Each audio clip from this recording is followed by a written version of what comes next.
There's mounting evidence to suggest New Zealand is a subject to mass surveillance, despite government denials.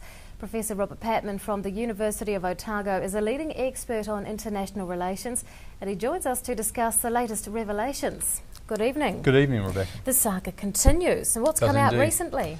About three major things have come out this month, and I think we're going to get more in the future. The three are as follows. It appears, according to Nicky Hager, New Zealand is engaged in spying on friends and allies, and some of the friends are in our neighbourhood in the South Pacific, or the Pacific I should say. And the other aspect is that we've also been engaged in spying on rivals to Tim Grocer's position as head of the WTO. Now, Tim Grocer tried to get the directorship of the WTO, World Trade Organization, in 2013. He was defeated by the Brazilian Roberto Azevedo. The problem is that it transpires that we were spying on the Brazilian candidate who subsequently won, and the Brazilians apparently let the New Zealand government know in no uncertain terms that it was extremely unhappy in the last week or so. Now, we're talking about a major player, Brazil. It also appears, according to Nicky Hager, that who's been publishing in a journal called The Intercept, and he's relying on revelations from Snowden. Like him or disliking, Snowden's revelations so far have been largely accurate. So it's creating a bit of a... This is an ongoing saga for the government. How are these latest revelations being received? Depends by whom. I think internationally, disappointment.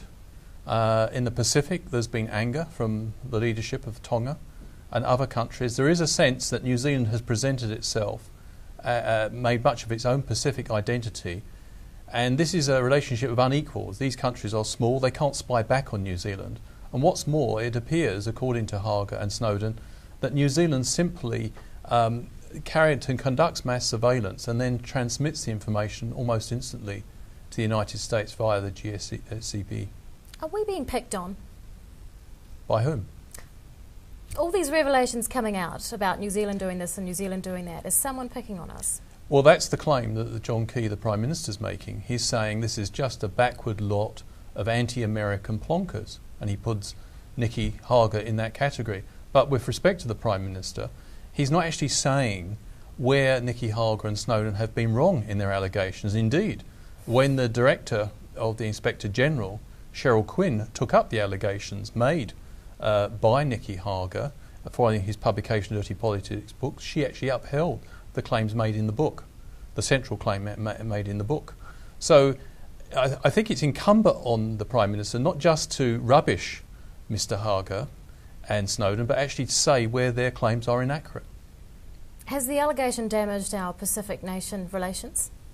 Possibly, yes. I think it certainly goes beyond that. It also has the potential to damage our standing in the UN Security Council. We ran for the UN Security Council on the basis that we were a trusted friend of the Pacific and that we had Pacific identity ourselves and that we had an independent foreign policy. I'm afraid that's all we've got time for. Professor Robert Patman from the University of Otago, thanks for your time. Thanks, Rebecca.